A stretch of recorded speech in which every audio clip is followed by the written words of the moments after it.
The man himself, Seymour Hersh, a Pulitzer Prize-winning American investigative journalist, dropped a bombshell in an online expose early February, saying that the Biden administration masterminded the explosions which destroyed the Nord Stream pipelines. He cited an anonymous source with direct knowledge to the operational planning, for which he was criticized as this is a small piece of information to back up a huge story. After weeks of relative silence in response to his reporting, mainstream international media started to ask more questions. Finally, on March the 7th, the New York Times, for the first time in a month, talked about the subject, suggesting that a quote-unquote pro-Ukrainian group was behind the sabotage. How reliable is Hersh's source? How does he defend his story? Why his apparent distaste in the IQ and moral standards of the Biden team? And what does he think of the latest New York Times report? Welcome to a special edition of The Point with me, Liu Xin, coming to you from Beijing. I'm pleased to be joined from Washington, D.C. by Seymour Hersh himself. Mr. Hersh, thank you very much for joining us. So we start with the very latest. As I said, there was this latest piece on the New York Times, which alleges that new intelligence reviewed by U.S. officials suggests that a pro-Ukrainian group carried out the attack on the Nord Stream pipelines last year. And you laughed at the report, calling it one of the worst cover stories you've ever heard from that administration. What do you mean by that? Well, what I actually said to some people was, I always thought the operation came from Somalia, after that story. There's some ironies, of course. There's always irony in life. But the story that you mentioned also had no named sources. So there you are. I spent 8 years working for the New York Times, writing stories about the CIA and some very special stories about spying on our own citizens, about intervening in the election of Mr. Allende in Chile, all sorts of stuff. And I would say of the 1,000 stories I wrote, maybe 95% did not name the sources because there were people inside the government that you just can't put in the middle. And in this story, I was even more constrained. What I said was a source with information about what happened, which makes it almost impossible, I would think, for the people who like to investigate leaks to find out where. That could have left thousands of people. But you think it's not possible for a pro-Ukrainian group to carry out this explosion? It doesn't matter what I think. I know that the few things I know about the Ukrainian Navy is they are capable of dropping mines. Remember, there was a period when they mined the harbor, I think in Odessa, until it was finally agreed that certain ships with grain could go back and forth. But they don't have any real, as far as I understand, and I'm not an expert on it. I just happened to ask questions after that story came out. They don't have a working decompression chamber. So the divers, once they're down, when you're in the ocean, you have to stop every 80 or 90 feet down. They went 260 feet down to adjust the breathing. You're using a combination of oxygen, nitrogen, and helium to avoid too much nitrogen. And coming back, going down is slow, but coming back, if you want to just go straight up, you can if there's a decompression chamber on the. So basically, you're saying you needed a lot of resources to carry out such a complicated operation, right? But we also seen large-scale attacks in the past, which were carried out by non-state actors, but also equally complicated, sophisticated, and very successful as well. Well, tell me what you're talking about. I'm talking about the 9/11 attacks, for instance. Oh, they were not. I don't think you can compare 9/11 flying a plane into a building with what it takes to put C4, and that what we're talking about are 4 pipelines. Nord Stream 1 and 2 each have 2. They're steel tubes covered by a concrete cover to protect themselves from the salinity, the salt in the water. So you have to have people that know, that are the experts in underwater diving and experts in using the plastique, C4, the most volatile stuff there is. And also they have to be able to go quick. They have to be sure they get the bomb their weapon and the bomb in the right place that triggers and destroys everything. And they have to practice like they practice for weeks and months on this, I would say, in the waters of the Baltic Sea, right close to Denmark and So you think it is way too complicated for any amateur diver groups to carry out this kind of an operation? Right now, of course, we're all talking about speculation, but the fact that the US government officials leaked this intelligence to the New York Times at this particular moment, what do you think they're trying to send as a message? Don't make me say what you know they're trying to do. They're trying to divert attention from the story that I wrote, which included enormous specifics. I was describing a process that began before Christmas of 2021. It involved the National Security Advisor, Jake Sullivan, of the White House for the president. They had a series of meetings at a secret room in the White House that I gave clues. I know the title of the room. The instructions that were given to the group when they were assembled, as I said, sometime in December of 2021, Putin was already beginning to organize and shift troops to Belarus. But the point was to give the president some options, maybe to stop it. And what they were asked to do, and the language here is really interesting, they were asked to come up with both reversible and irreversible concepts, ideas. A reversible concept would have been more sanctions. Something irreversible would have been kinetic, a bomb. And eventually it turned out that what they really wanted was to take down the pipelines. And you can't have the kind of language I have in there without scaring the hell out of some people in the White House, because that was the language used. Well, this is the question a lot of people have. I mean, this is an outrageous idea if you think about it. I wonder what was your impression when you first heard such detailed language confirming the suspicion on the mind of a lot of people that the US was behind it. It's an act of terror to destroy the critical infrastructure of an ally of the United States. Is the United States so reckless? Is the current Biden administration so reckless to carry out something like that? Those are questions above my pay grade, because all I'm doing is I'm describing an operation, and for which the White House was told the people involved came up with the idea. One of the options could be to destroy the pipelines. That was a far out idea, but you have to know that since the 1960s and the beginning of when the American policy of containment about all things communist, certainly in Asia too, and particularly explains the Vietnam War more or less. We were trying, if we stopped it there, we could, prevent who knows what, the takeover of Australia. I don't know what the planning was, but the notion of containment had a problem, because from the very beginning, Germany in particular, in the 60s, and when Jack Kennedy even was commenting about that, were buying gas at a very cheap price and oil from Russia. There weren't any direct pipelines. They went through the Ukraine in the beginning. But the concern of America, and it's the same concern that was expressed before and after this, even publicly after which is that Russia was weaponizing gas.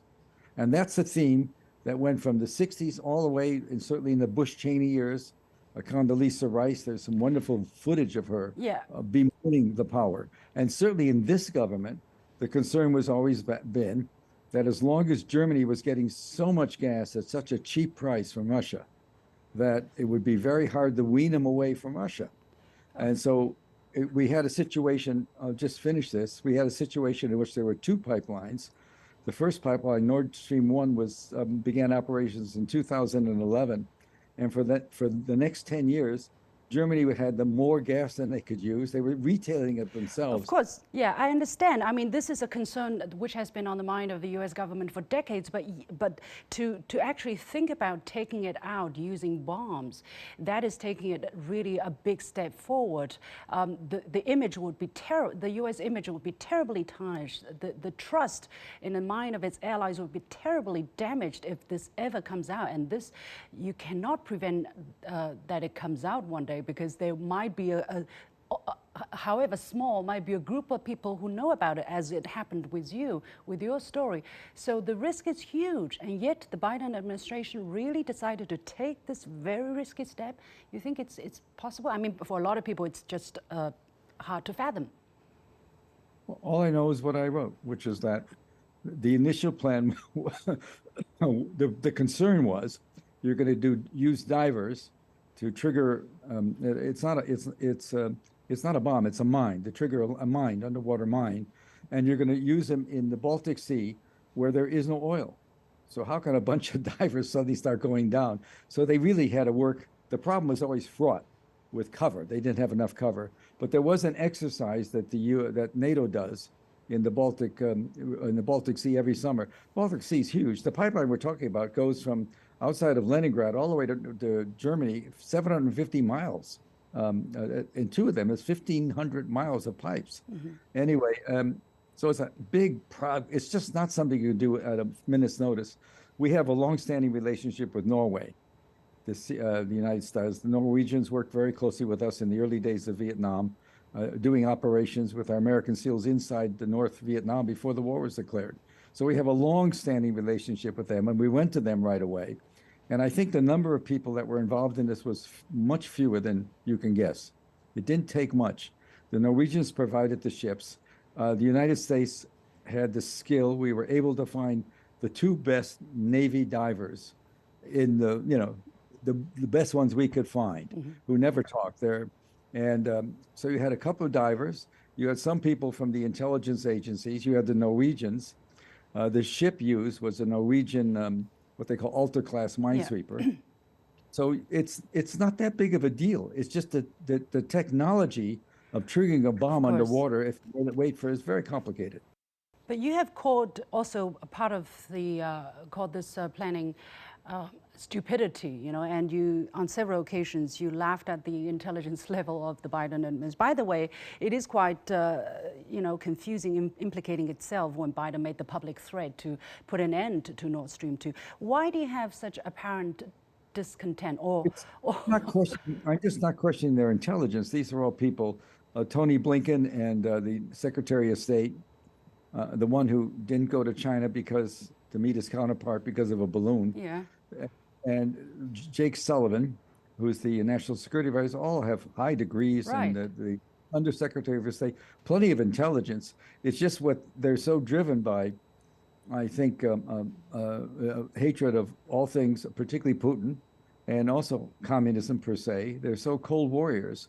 They're really out of sorts, and it makes them do dumb things. Like I will tell you, the people from the intelligence community were appalled by what happened and horrified. They thought it was useless. What Biden did is, by triggering the mine in late September, he was worried the war in Ukraine was a big deal for Biden. And I think American presidents, there's a history of American presidents.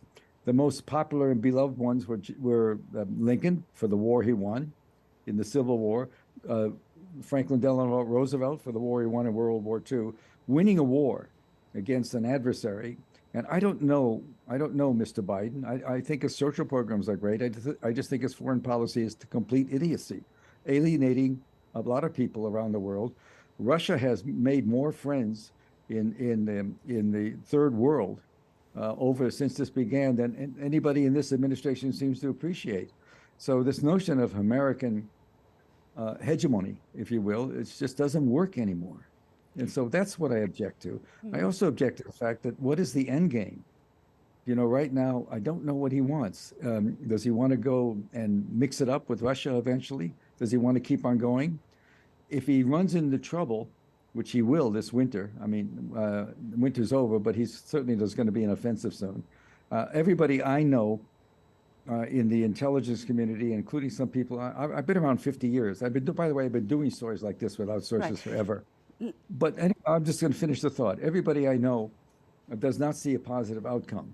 So the Biden fear, obviously, in last fall, was that if it gets bad, and he still wants more support from NATO and particularly from Germany and Western Europe, and they begin to say, hey. So he wanted to secure more support, reluctant as it is, by cutting off the pipeline. Is that, forget about Russian gas? What it is, the pipeline, the second pipeline, the first pipeline was stopped by Putin. So he controlled it. That's Nord Stream 1. The second one was a brand new one that was finally commissioned. It was ready to go by the end of 2001, early 2022, rather. And Chancellor Scholz, obviously under pressure from us, sanctioned it, stopped it. With all the gas, the reason there was so much gas, it was filled with gas, 750 miles of gas, methane gas. And the fear in the White House, clearly, it seems to me, you don't have to be, I make it, I put this on me, but I know this is the thought of some of the people in the operation. The fear was that at some point, when winter's coming, that Chancellor would remove the sanctions and start using to keep his businesses going, the factories going. Germany's a very mercantile country, and would keep his people warm. And so what Biden did was kept him from that option. In other words, he couldn't go back to that. So he would need us maybe more, and maybe go back to trying to support. I don't know what the thinking was, but whatever it is, I can tell you, for all the lack of interest among the major newspapers in New York, in America, Right. I've been flooded. Well, I've been flooded with people from Europe, the Bundestag, the Parliament. I've had Yeah, 6, what 8, do 10. you what do you make of the apparent lack of interest in the mainstream media in the United States? I think I think the Trump years really terrified the American liberals and the left, if you will. They were terrified. And you had a situation where there was Fox News on one side and the New York Post, conservative papers favorable to Trump, and the rest were absolutely against anything, all things Trump.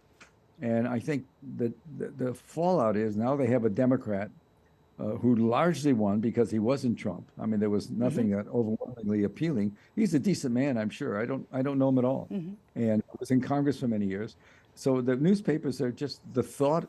I mean, I got to tell you, the Democrats. When I was doing stuff on Vietnam, I did the My Lai massacre stories and all those things. When I did that, the Democrats in the Congress were absolutely for the kind of stuff I was doing against the Vietnam War. And many moderate Republicans were. Now, the Democrats are dead set supporting Ukraine.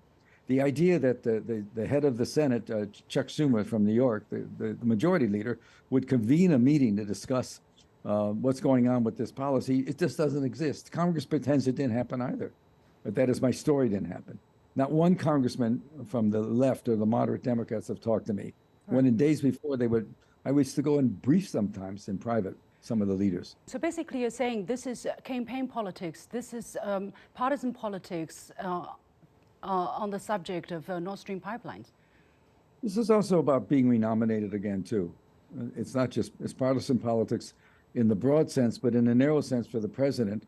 I think if he can pull out the rabbit in the hat in Ukraine, which he's not going to do, the newspaper coverage of the Ukraine war has been totally distorted by the White House. Period. It's not going well. So basically, you're saying the New York Times, for instance, you describe it as your paper, is not really doing a journalistic job on the subject.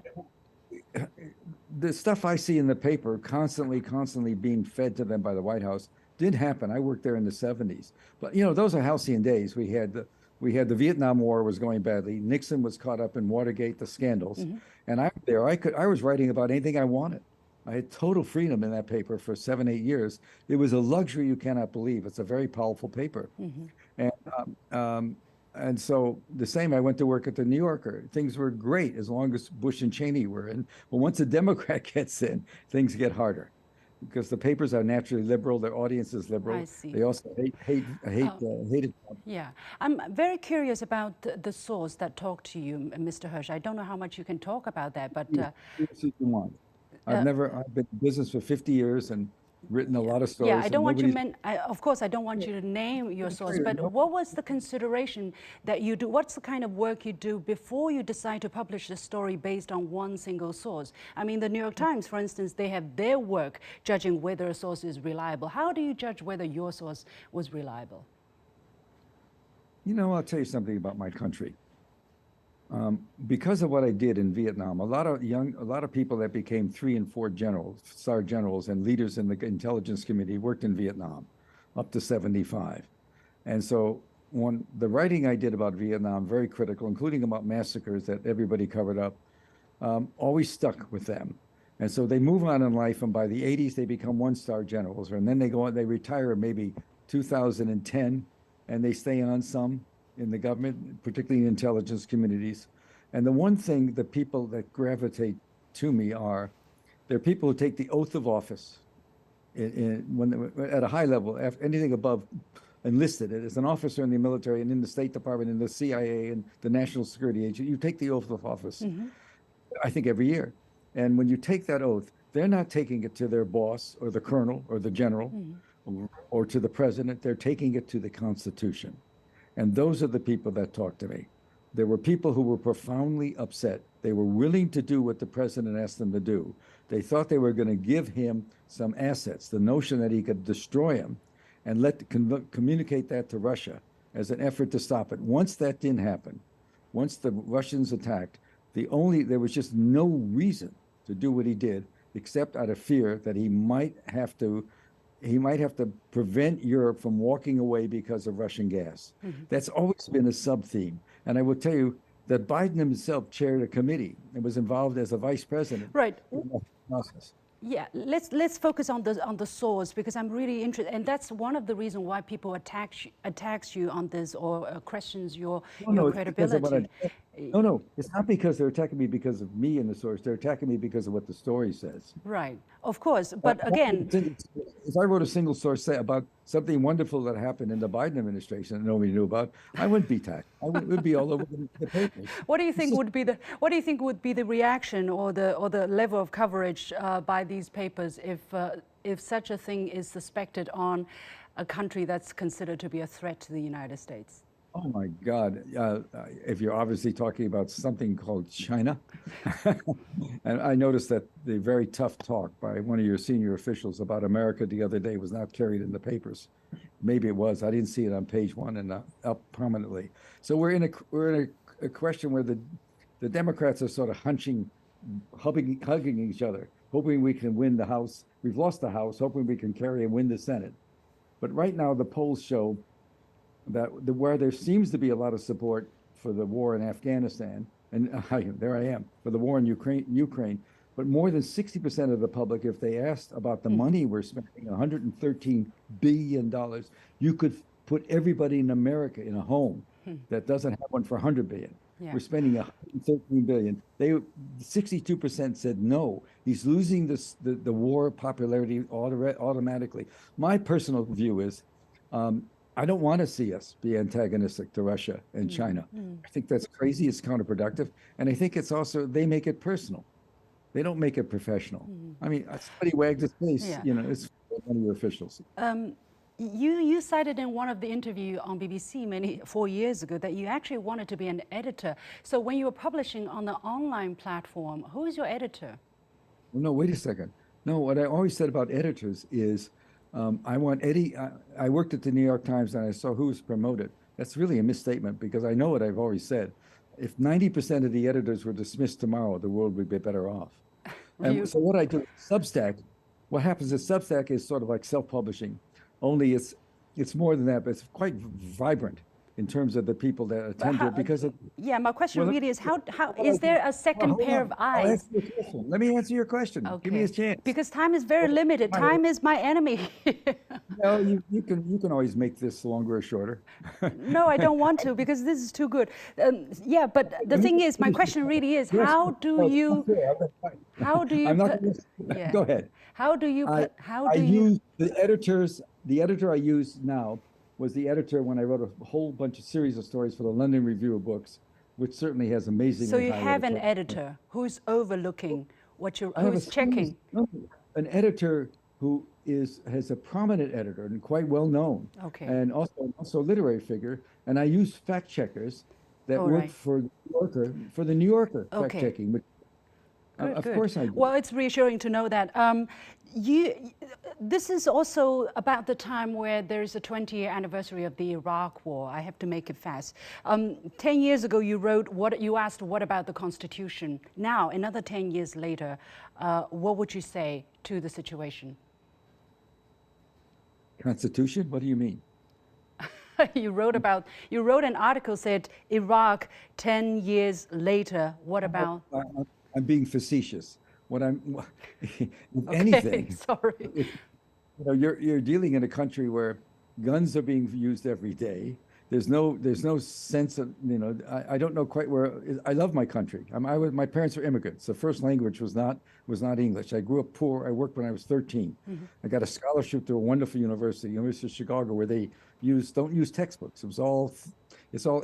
It's self-taught. Yeah. You learn to be critical thinking is the thing that's very important. Mm-hmm.